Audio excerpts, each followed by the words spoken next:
Hello everyone, I am Piyush Kotak. अगर आप भी मिसाइल जैसी उड़ान भरना चाहते हो तो आज हम जानते हैं मिसाइल मैन ऑफ इंडिया की कहानी। ये एरोस्पेस इंजीनियर रह चुके हैं। He worked in ISRO and DRDO.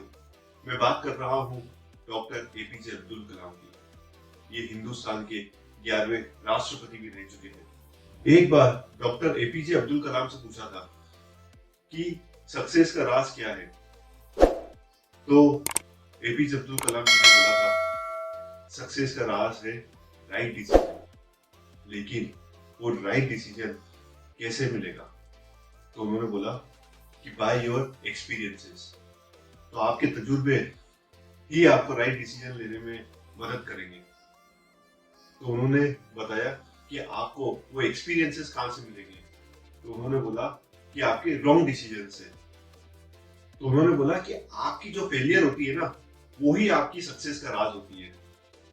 सिर्फ उन्होंने ये कहा नहीं था, उनकी लाइफ में भी उन्होंने फेलियर फेस करी थी।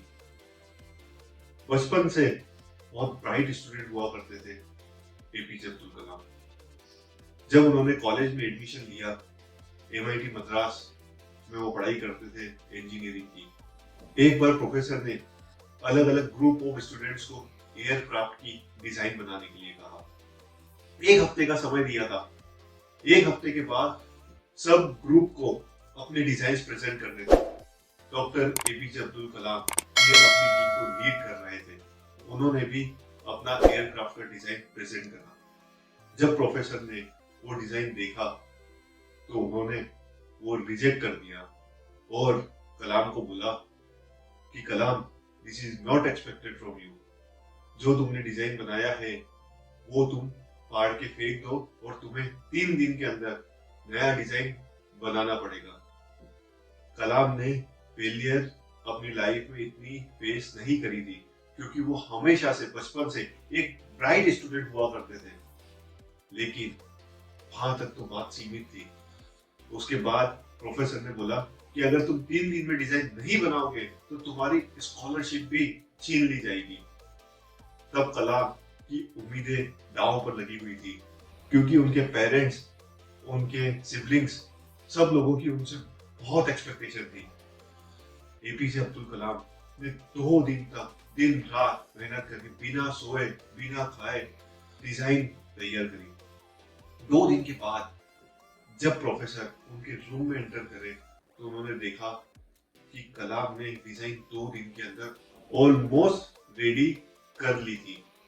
ये देखकर उनके प्रोफेसर बहुत खुश हुए और उन्होंने कलाम से बोला कि कलाम, मैंने तुम पर बहुत ज्यादा प्रेशर डाला था, लेकिन ये देखकर मैं बहुत खुश हूँ कि तुमने जो डिजाइन तैयार किया है और वो भी सिर्फ 2 दिन के अंदर, वो बहुत ही जबरदस्त है। ये सुनकर कलाम की जो नर्वसनेस थी, जो उदासीनता थी, वो सब चली गई। उसके बाद जब एमआईटी से ग्रेजुएशन कंप्लीट करके कलाम निकले तो उन्हें एचएएल, हिंदुस्तान एरोनॉटिकल्स लिमिटेड में काम करने का अवसर मिला। कलाम की हमेशा से रुचि एरोस्पेस में ही थी। वहां पर काम करने के बाद कुछ समय के बाद वो वहां से ग्रेजुएशन करके जब बाहर निकले तो नौकरी के लिए 2 इंटरव्यूज के ऑफर थे उनके पास। एक इंडियन एयरफोर्स में और दूसरा था मिनिस्ट्री ऑफ डिफेंस में। उनकी रुचि हमेशा एयरफोर्स में ही थी।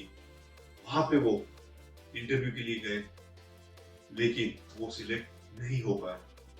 उस दौरान एपीजे अब्दुल कलाम बहुत टूट गए थे क्योंकि उन्होंने अपनी लाइफ में इतनी फेलियर पहले देखी ही नहीं थी। लेकिन जो फेलियर उन्होंने एमआईटी कॉलेज में फेस करी थी उससे उनको मजबूती मिली और उन्होंने सोचा कि खुदा ने कुछ बेहतर ही लिखा होगा उनके लिए। मिनिस्ट्री ऑफ डिफेंस में जो इंटरव्यू था, उन्होंने वो इंटरव्यू क्रैक कर लिया और इस दौरान वो हिंदुस्तान के लिए डिफेंस सेक्टर में लगातार काम करते रहे और हिंदुस्तान को वर्ल्ड लेवल पे काफी उपलब्धियां भी दी है उन्होंने। SLV-3 जब वो लॉन्च कर रहे थे, पूरे हिंदुस्तान की और बड़े बड़े लीडर्स की नजर थी उनके ऊपर और वो SLV-3 फेल हो गया था।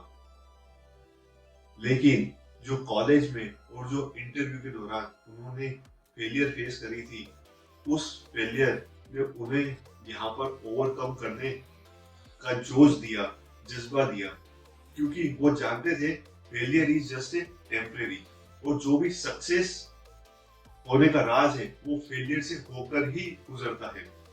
उन्होंने वापस मेहनत करी, वापस से मिसाइल की तैयारी करी, और अगले साल वो सक्सेसफुल प्रोजेक्ट की तरह हिंदुस्तान का नाम रोशन करने में सक्षम हुए। एपीजे अब्दुल कलाम एक शांत स्वभाव के व्यक्ति थे, लेकिन वो हमेशा से ये कहते आए हैं, अगर आपको जीवन में सक्सेस पानी है तो आपके सपने हमेशा बड़े होने चाहिए। अगर आपके सपने बड़े होंगे तो that will become the captain of all the problems, और आपकी जो भी प्रॉब्लम्स आएगी ना, आपके सपने बड़े होंगे तो सॉल्यूशन अवश्य मिलेंगे।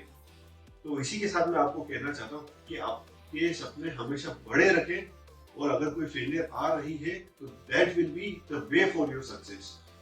तो इसी के साथ चैनल को सब्सक्राइब और शेयर जरूर करें, और इसी के साथ सक्सेसफुल लोगों की जीवन शैली को समझने के लिए हमारी ये सीरीज को रेगुलर देखते रहें। Thank you so much.